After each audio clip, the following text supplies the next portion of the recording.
We are here at the Browns Cafe. If you have not been to the Browns Cafe, you need to get to the Browns Cafe. Everything is delicious.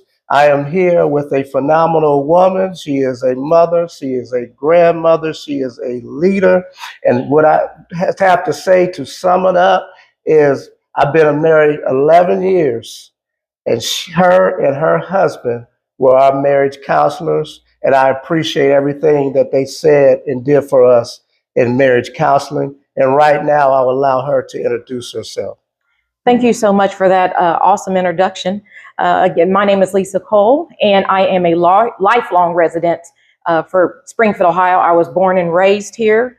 I have, still a lot of family here. My husband is Minister Tyrone Cole with Restored Life Ministries, and we have been married for 32 years.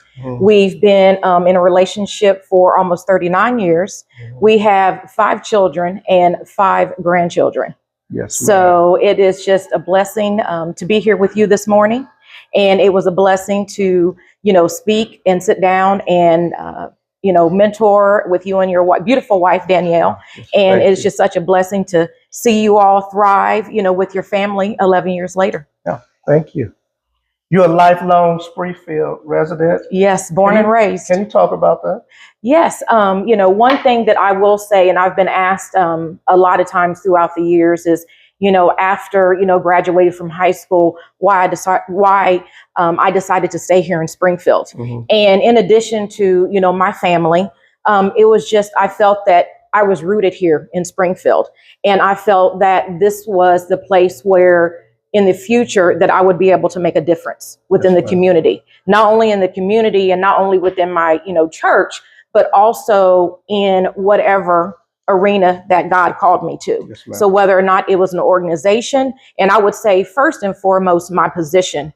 I'm currently an HR manager. And when I started out as a factory worker. So, I worked my way up. But throughout those times, I felt that there was a reason that God had me where I was. Yes, ma'am. So that really is the, main reason why that I stayed here in Springfield. I mean, I could have moved. There were times where, even with my husband, Tyrone, when he was working with Gordon Food Service, there was times where he was offered to move to Louisville. There was times that we could have moved to Georgia, but every time there was something that happened that didn't go right or didn't go as planned. And so we decided to stay here in Springfield. Yes, ma'am. Speaking of making a difference, how would you encourage a young woman who struggles with her reflection and doesn't see her worth? Well, first of all, I would say that God designed us way before anyone else decided their opinion about who we are. And so a lot of times as women and, and as young women, even little girls, we look in the mirror and we have this, impression of ourselves, or we allow others to say, different things about us. You have to not pay attention, even though I know it's hard, but you have to think about God has designed all of us. He created all of us for a purpose, for a reason. That's right. We all have a life to live. We all have a story to tell. We all have an impact to make within the community, within our families. And so you have to focus on that and not allow what others have to say about you affect you. And if there's anything that has caused that to happen, if there's any trauma, if there's any healing that needs to happen, then you need to pray about that healing. You need to seek help and guidance for whatever that healing may be. So then that way you can get past that. And then another thing is you need to, be around other people that are positive. You shouldn't be around people that, give you negative energy or surround yourself with negative energy or always are talking negative. You need to be around others that uplift you.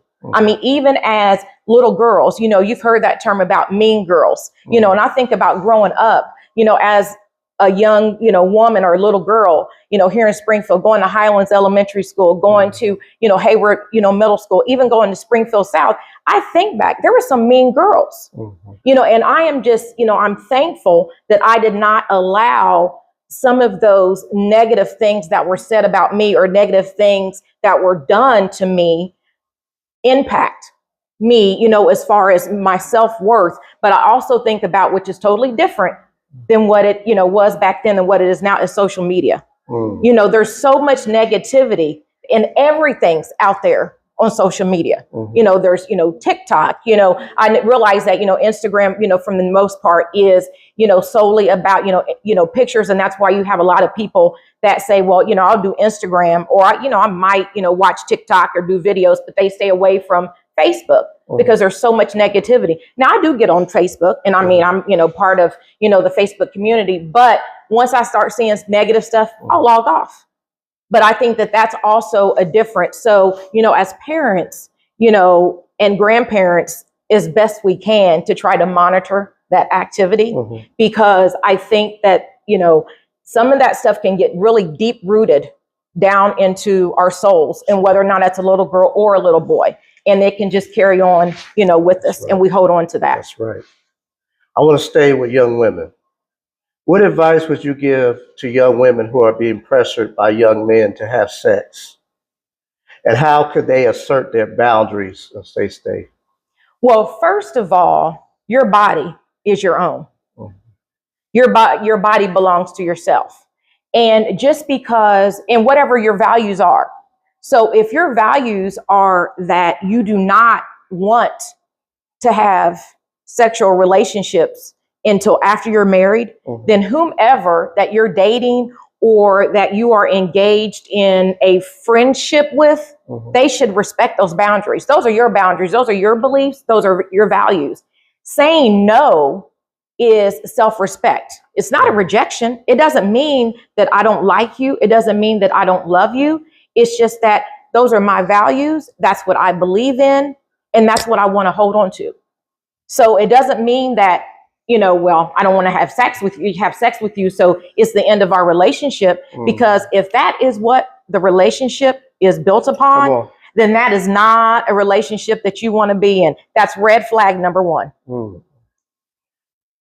Could you discuss the importance and benefits of marriage in our community, especially in the light of our cultural values around marriage and its recent decline in how marriage is valued? So what I will say is this, and we probably talked about this with the two of you, with you and Danielle, during our, marriage counseling, and as we were having our discussions, is that, a lot of people, that negative connotation that people have, that label that they have on marriage is the fact that, well, it's just a piece of paper. It's not a piece of paper. It's a commitment. It's not a contract. It's not something, yes, you sign a marriage license, but it's not a contract. It's a commitment to your spouse. It's a commitment. Well, first of all, it's a commitment to God, because God is the one that designed marriage between a man and a woman. That was his design. That's not something that we made up. That's not something that society made up. That is something that was designed by God. And so that's a commitment that we have made to him. So when you make that commitment, that is not something that you should take lightly. That's right. And when you have a relationship and a marriage that's rooted in God, don't get me wrong, it's not about perfection. A lot of people will look at Tyrone and I and say, oh, you guys have yes, we have a great marriage. We have a wonderful marriage. But have we been through challenges like everyone else? Every marriage, you're two different people. You come from two different backgrounds. You're always not going to agree. You're a man and a woman. You're not always going to agree. And then a lot of times is, I hear women, and this truly breaks my heart, is that when a man or a woman, unfortunately, the relationship doesn't work out. Sometimes it's the fact that there's red flags all over the place, either on the wife's end or the husband's end. And when they're in that relationship and they ignore it, whether it is, some type of abuse, some other type of addiction. And I'm just talking about substance abuse. There's all, as we know, there's, sexual addictions. There's all other types of, verbal abuse. There's lots of other things, that can really hinder the growth of marriage. And sometimes that's prevalent. It can be right in someone's face and they just ignore it. And they choose to, well, I think I can love the person past that. Well, we can be there. But also, too, you have to seek help and you have to seek guidance from that. You just can't ignore it and sweep it under the rug. That's right. And what ends up happening is that when that person continues on with that relationship, then they somehow feel, well, gosh, there's not any, which we know that's not true. I'm sitting here, I know my husband is a good man. I'm sitting here talking to a good man and a good husband right now, a wonderful man and a wonderful husband. I've seen you with your family and with your wife outside of, us meeting during, our marriage counseling. So I know, and there's tons of other. I mean, I could walk down a list. I mean, the list is countless. So there's good men out there. But the thing about it is that a lot of women and men is that they can't seem to move past. You have to heal, but you have to heal yourself first. You have to give yourself time. You have to give yourself grace. But for women to say, or for a man to say that I'm never going to get married again, or I'm never going to be in a relationship again, a committed relationship, that is hurtful to me and it's wrong. I mean, especially you think back to way back years ago, you think about our grandparents, you think about our great grandparents, their relationship, when I think about my grandparents, I'm sure that they had trials and tribulations. Did I see that? No, they looked like the perfect marriage, but I'm sure they had any issues just like any marriage today does. But that's our foundation, especially for the African American, for the Black culture. That is our foundation. That is what holds our family and our communities together. We have a long legacy of that from years ago. And so I'm just hoping that we can get back to that. Yes, ma'am. And seek the guidance and the help, whether or not that's from your church, whether or not that's from a therapist, from a counselor, whatever you feel that you need. I hope that you seek it out together as a couple and as an individual. Yes, ma'am. What challenges do women commonly face when pursuing and holding leadership positions? So with that, the first challenge is the fact that I feel that women have to prove themselves more. Right, wrong, or indifferent. That's just a fact. Especially, women of color, Black women. We have to. We have to prove ourselves. Especially coming out of college. When we come out of college, a lot of people, think, well, if you have this degree or that degree, I can tell you, or like within myself, getting the position that I'm in, I went to school afterwards, but I had to prove myself. I had to, go beyond the expectation.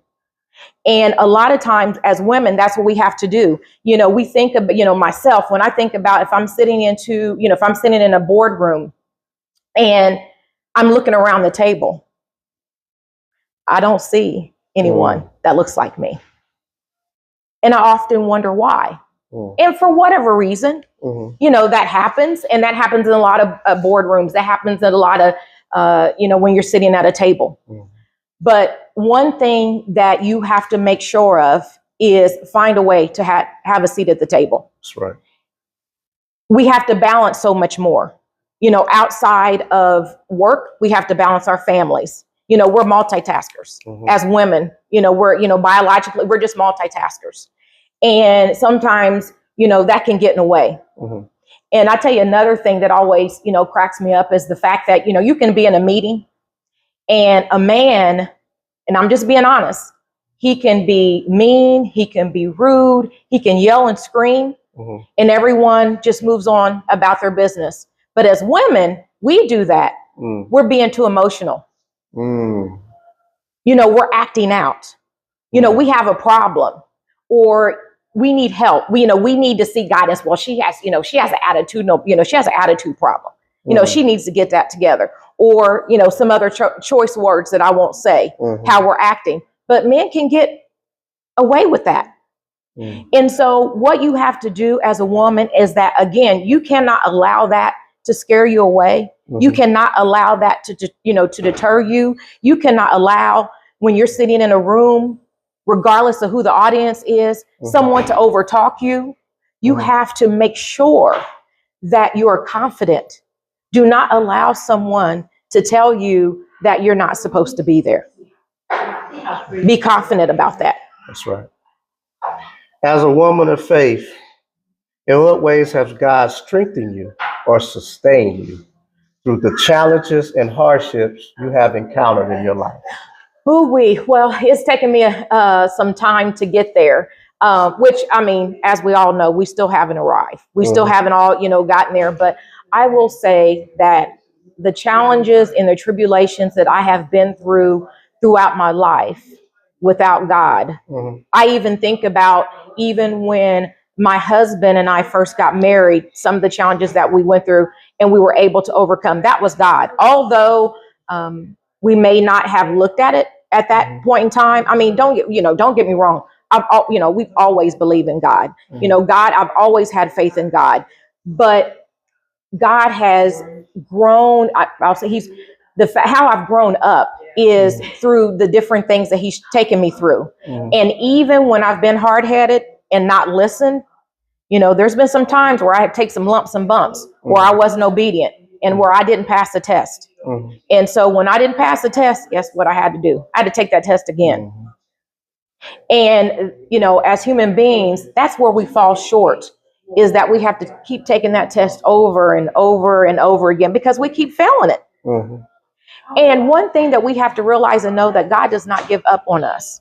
He is always going to be by our side. We are his. We belong to him. That's right. And so we serve a purpose, as I was saying earlier, we serve a purpose on this earth. We all have a purpose. We all have something to share. We all have something to give back. We have to find out, what that is.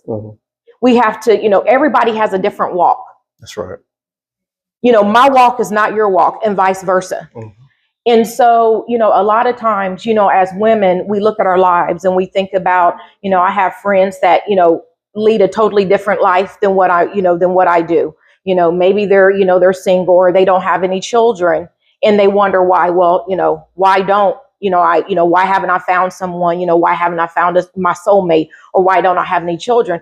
Well, again, but I'm sure that individual, I know for a fact that individual is a friend, is a confidant, is, a mother to countless others, maybe not biological children, but to other children.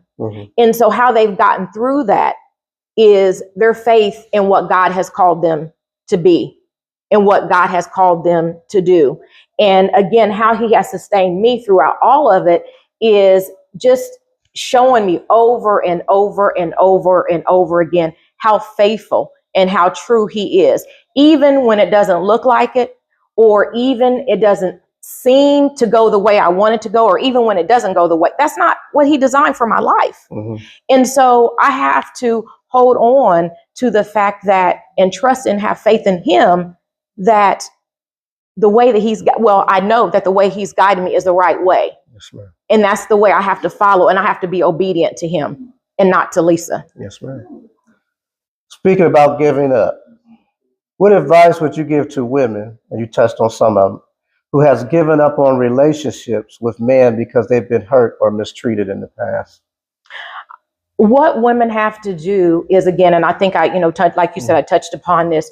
You need to first of all, you have to look within yourself. If there's something that you need to work on, as we all have something to work on, but when there's something that you definitely need to address, especially when it comes to trauma, whether or not that's been during your childhood or as an adult, you have to be able to address that, because you can't move on with someone else until you address that within yourself. Or even if the person that you have, that you've been in a relationship with, if they've caused that trauma, before you jump into a relationship, and that's a lot of times, that is what women do, and men, as they jump out of a relationship and jump into another one, because they are seeking guidance, they're seeking comfort from that individual before they're seeking comfort and guidance from God. And that same issue that you have in one relationship, and especially if it's within, or if it's with a trauma or something that has happened with yourself, it's still going to be there in that next relationship. It doesn't matter who that relationship is with. It's going to be there. It's not going to go away. So you have to seek guidance from God first, Mm. and from what, again, whether or not it's a therapist or whether or not it's, within your church family, but it's not going to just automatically disappear. And so, getting back to what we were talking about, earlier, you can't just say, when women say that or when a man says that, I feel like they're in denial about some things. And they need to be real about some things about themselves, because relationships are a two-way street. That's right. It's not always the other person. Sometimes it can be you. And even when it is a abusive relationship or some trauma, what do you need to do to get past that? Because a lot of times, sometimes when we're in relationships and it is abusive, why, we think about the reason why someone stayed. And that's because there's some things that maybe that is happening within themselves that they stayed longer than what they were supposed to. Yes. So address that, because I hear that a lot of times, and whether or not it's infidelity or, different things like that. And I'm not saying that because you can get past. Everybody has a different relationship. Everyone has things that, they say, well, I can put up with this or I can't put up with that. That's determined by you. That's between you and God and whomever that individual is. But you can't just give up on relationships and say, oh, I'm never going to be in a relationship again. Many people are struggling and in pain right now and have lost faith in religious organizations. What message would you share with those individuals? First of all, I would say that people put too much faith in man instead of putting all of your faith in God. And so church hurt is real. I know it is. It's real. Church hurt is real. And a lot of times individuals go from one church to the other church, to the other church, to the other church. And they think they're seeking something that they're never going to find, because people are people. No one's perfect. Ministers are ministers. Pastors are pastors. Bishops are bishops. They're still human beings. But you're putting faith in individuals instead of putting faith in God. You're putting faith. A church is a building where we gather, where we all come together and we celebrate and we praise God. But that's not the end all. God in church, that's in here. That's in your heart. Yes. Do I, go to church? I mean, now don't get me wrong. I, miss a Sunday or two, here and there. But yes, I go to church, but I go to church for the relationships. But your first relationship is with God. Don't don't think about, well, if I'm not able to go and enjoy church, that there goes my relationship with God. Again, church hurt is real. And you have to decide on, okay, well, am I going to this church for God, or am I going to this church for the pastor or for the church members? And don't get me wrong, a lot of times for most people, it's about where they're getting fed. When you attend the church and you're listening to whomever is standing in that pulpit, whether or not, whatever their title is, a minister, a reverend, a bishop, a pastor, whatever that title is, you are listening to that person that is bringing forth the word of God. And so you have to make that decision whether or not you feel that you're being fed. And I know a lot of times people leave and go to other churches, outside, or they go to visit because they want to hear a different message. But you cannot put faith. So when if you have feeling like there is an issue with the religion overall, don't base that upon one individual man or individual people, because you can have church at home. You have church in your heart. You can have Bible study, with friends and family. But I wouldn't say that just because you have an issue with one church or one particular pastor or a church member to just give up. And also too, as I say, if you have with your brother or sister, go to them, have that conversation. Maybe they don't know that they've done something to you. Maybe they don't know that they've hurt you in some type of way. Have those open and honest conversations before you just Wipe your hands. wipe your hands and say, I'm done. Is there anything else you would like to share with the listening audience that we have not discussed? I would say that give yourself some grace. Mm. You know, we are living in some very, very challenging times Yes, right we now. are. I mean, every day on the news, that what's going on in this world, it's unbelievable. Mhm. It's, you know, for me, it's, you know, I think about, my grandmother used to say, even when I was a young child, and she would think about, she would talk about the book of Revelations and living in our last days, and I think about if she could see what we're dealing with right now. I mean, when we think about our loved ones who have gone on, of course, they don't want to come back anyway, but they definitely 100% for sure wouldn't want to come back to what we're living right now. And so when you get tired, when you get beat down and when you just want to throw in the towel because of everything's going on, give yourself some grace. Seek God. Ask him, God, which direction do you want me to go? What do you want me to do? How can I seek out from you what I am supposed to do, whether or not it's within my marriage, whether or not it's within my church, whether or not it's within my community? What impact can I have that's within my realm of responsibility? What do I have control of that I can do to help? Because a lot of times people think that, they just keep their mouth shut because they don't think that they have anything to contribute. We all have something to contribute. That's right. That's right.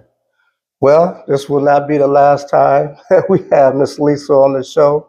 I thank you for your time. Thank you so much. Thank Until you, my next brother. time, peace.